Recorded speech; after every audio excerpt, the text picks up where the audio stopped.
What's up? It's your boy Big G, back again with yet another one of my adventures about Rikers Island. So check it. Before I get started, like, subscribe, and hit that bell for Big G, the CEO's page, coming at you. I hope you are being enlightened. I hope you're being entertained. I hope you take something away from the messages that I'll be sending. Don't forget, go cut my book, Corruption Officer. People, listen to the comments. People don't read it. I'm telling you, my book is official. You know what I'm saying? So I'm going to get right into it. One of my hustles that I used to do is I used to bring cell phones in so the inmate can use it. A lot of times when the inmate uses the phone, depending on the case, they listening on their phone calls to see if maybe they can get more evidence on the inmate for maybe he might slip up and say something on the phone. I don't know. You know what I'm saying? All I know was I was a corruption officer and I was getting paper. And one of my hustles was bringing in a cell phone for an inmate, and I was charging $500 a pop.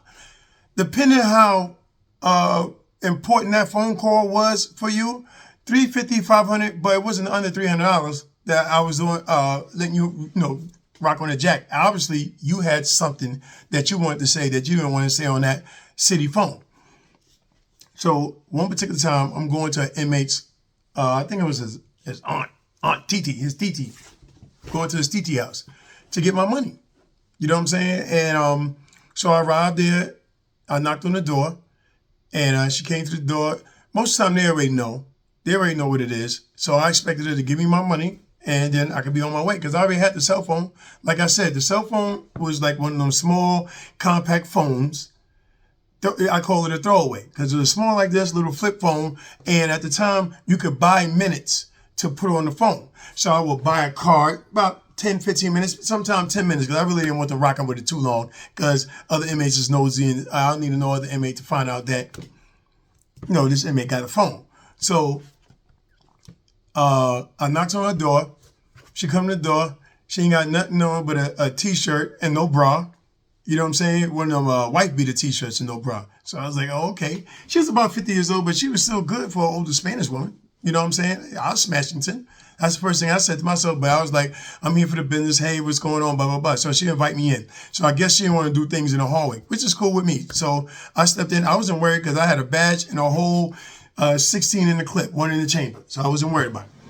So I go in there and it smelled good. She was cooking. You know what I'm saying? She had a blunt in her hand, but she was cooking, and I looked in the kitchen. Kitchen was clean. Wasn't no cucarachas running around. You know what I'm saying? And she was cooking that arroz con pollo, had that right, and chicharrón and all kind of stuff was going. I smelled it. Oh, I was like, I love Spanish food. So she's like, Papi, you want something? Like this? And she said like this. She said, you want something? But she notioned to her booty. She says, you want something? Like that. I'm like, I want some food. You know what I'm saying? You know what I'm saying? Like I said before, I'll smash. But I came in really to get my paper. But if she gonna fix me a plate, I'll take me a plate to go. So I said, yeah, I want some. I said, I'll take a little bit. So she said, come, sit down. So listen, I wasn't in a rush. Why not? So I sat down. She fixed me a plate, came and bought me a beer. It's like customary because every time I had Spanish friends, right? And I would come over to their house. The Spanish woman would fix the food for the father. He'd be sitting, he'd come home from work and stuff like that. He'd sit there, she'd make his plate with his beer and everything. And that's what she did for me. I was like, oh, okay. You know what I'm saying? Even though I just met her, I was feeling all right.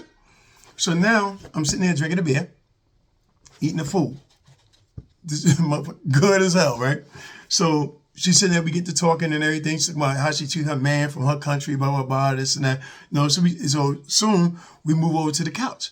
So I'm real comfortable now. I got my belt loosened a little bit because my gun was kind of heavy when I was on my side. So I'm sitting back and she's steady bringing me beers. I'm getting nice and she's smoking. Boom, right?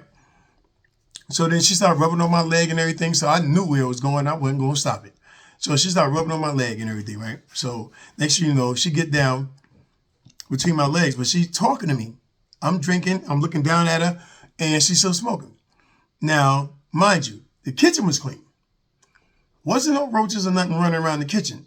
But I couldn't say the same for the living room. Living room had nothing in there but a TV and a couch and bags of laundry. Bags of dirty clothes. Along the wall. Was nothing else in the living room. That's it. Listen, It made no difference to me, but I did peep it, right? So now I'm laying there, I'm getting a little high and everything, drinking, and then she was between my legs talking to me. We was just talking, and she was blowing the smoke. Now, I ain't no weed smoker, but I know I was catching the contact, so I'm going like this. I'm letting mommy that, I'm not, I don't smoke weed. You know what I'm saying? So she continued smoking and talking, but she, would take a puff, blow it and all that kind of stuff. So we talking. So next, one thing led to another. She unbuckling my belt, and I ain't stopping, right? She unbuckling my belt, and she took, she took my member out, right? And was about to do the damn thing. All of a sudden, out the side of the room, a little kid came running out. Came out, mommy, I think he said grandma, something like that. A little kid came out, so I'm shocked, like this. I get to raise up. She pushed me back like this. I'm looking like, it's a kid. So she said something in Spanish, whatever she said to him, right? All the while, she still had the blunt in his hand, and she had me in her other hand. You know what I'm saying? And then I'm looking like this because, I'm embarrassed, right? So the kid really ain't looking at me. He actually heard something in Spanish. She points over there with the blunt. He picks up his favorite toy, and he looked at me for like 2 seconds. Boom, he back in the bedroom. So she turned to me like it was nothing and get to doing what she's doing. Now I'm not really, after she did it, then I was good again. Yeah, so I enjoyed that. Boom. When I left, we made plans to see each other again, and again. Matter of fact, I would routinely go over to her house because now I know she had like 3 grandbabies. So I would routinely go there. I'd buy a nickel bag of smoke. I'm old, nickel bag of smoke, 4 chicken wings and pork fried rice for the kids. I would go there 2, 3 o'clock in the morning. It didn't make a difference. Them kids was up. They wasn't going to school. I'd give them the pork fried rice and the 4 chicken wings. They're going in that room. They're good for the night. Me and her go right to the back room. You know what I'm saying? So now, boom. I get to the jail. I do my 1-2 step. I go and I see the inmate. I give him the phone. I tell him, listen, boom, you got 10 minutes. Cool. So now I'm in the officer station talking to my mans, we sitting there talking about the Knicks and all kind of stuff, right? All of a sudden, a scuffle break out. And it's the kid that I gave the phone to. So I'm looking like, yo, everybody knows my rules, right? This is why I'm keeping the buck. This is why you can't trust no inmate. You can't trust no inmate because they run their mouth. You know what I'm saying? And listen, I don't care if you're inmate, this, that, you get mad at what I'm trying to say. Listen, you can't trust no inmate because some of them stick by the rules, but it's always something. There's always another inmate watching them, envious, on to what's going on, right? So a scuffle break out. So I'm looking like, yo, I know this dude. I just gave him that phone. I know this dude ain't getting into a fight with somebody. So I go, now my partners, we all going on the floor to see what's going on, right? So, both of them were short, Hispanic, can't weigh no more than 120, 130 pounds, both of them, right? So I grabs them, right? My partner goes, and he wants to stay in the bubble because both of us can't be on the floor at the same time. Just in case they get the kick in my behind, he got to be able to call for help. So I grabs him, right? Not knowing what he's fighting about.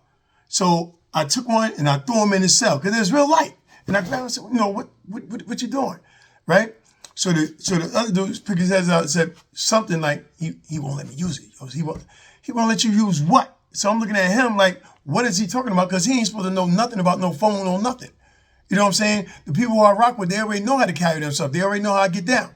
So I tell him, he said, listen, I'm not letting you use the phone. I said, well, hold, wait. So my thing is, now I'm going to make it bigger than what it is. So y'all both ain't going to be sitting here with this phone.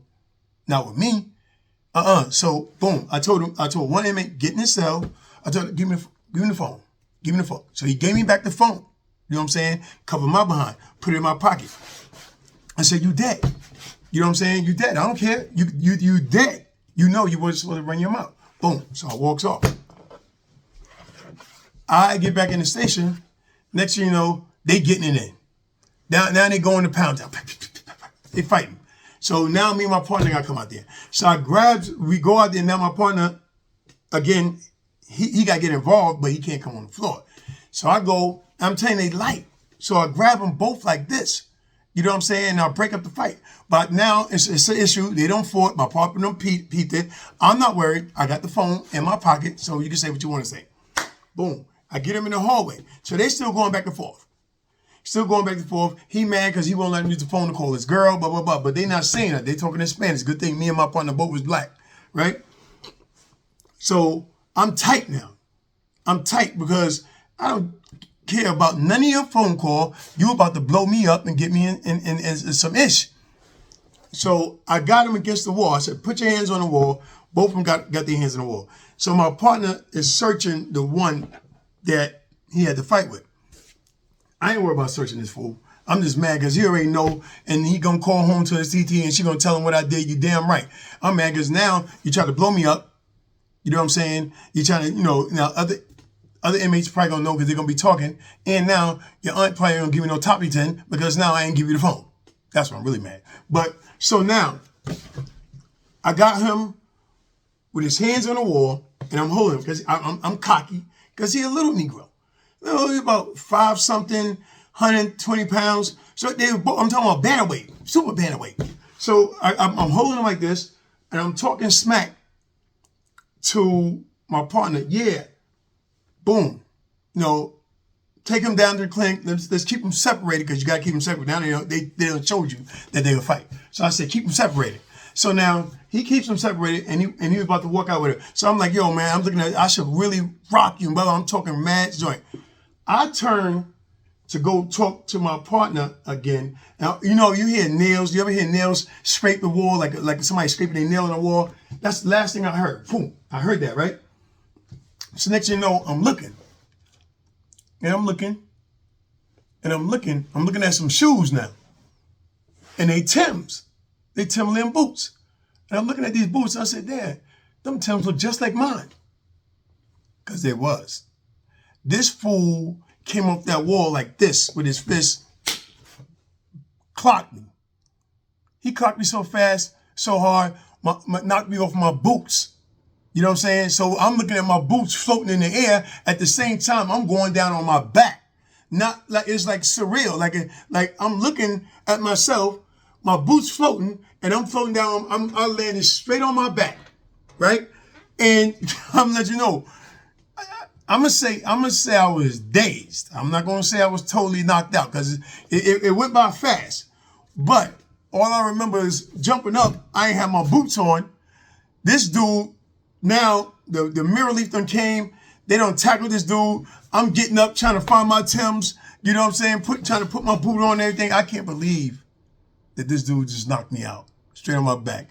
Not only did that happen, but my partner and they sitting there, they snickering and they laughing. I think they had respect for me. They didn't want me to really feel like I just got knocked out by a bantamweight because I'm Big G. I'm still running around, doing my 1-2 step and everything, and I'm talking mad-ish to everybody. So I sit there and I'm like, yo, this dude just knocked me out. Not only that, the inmate saw it. My partner, I'm glad there was only 2 other officers there, but they gonna run their mouth. They're gonna vomit at the mouth. As soon as we go to lunch, they're gonna tell everybody about how I got knocked out. You know what I'm saying? And they came, they tackled the inmate, and they hog-tied him. They put his hands behind his back and his feet, handcuffed his feet and shackled him. And as he's walking by, he said, yo, he said, I hit hard doing our fat boy. Ooh, I want to tear this little Negro up, but I didn't want to blow up the spot. I didn't want to get to talking about why all this happened. You know what I'm saying? So that's your boy, Big G. I got knocked the F out. You know what I'm saying? And I never forget that. And guess what? My boys in the job, they didn't let me forget that. I couldn't listen for about 6-8 months. I couldn't talk ish to nobody. No inmate was scared of me or nothing like that. I couldn't punk fake nobody until I got this dude out the building. It's your boy, Big G. Stay tuned. I got a lot more coming. Big G, the CO, corruption officer, Constitute, the second book coming at the first of the year. And I'm out.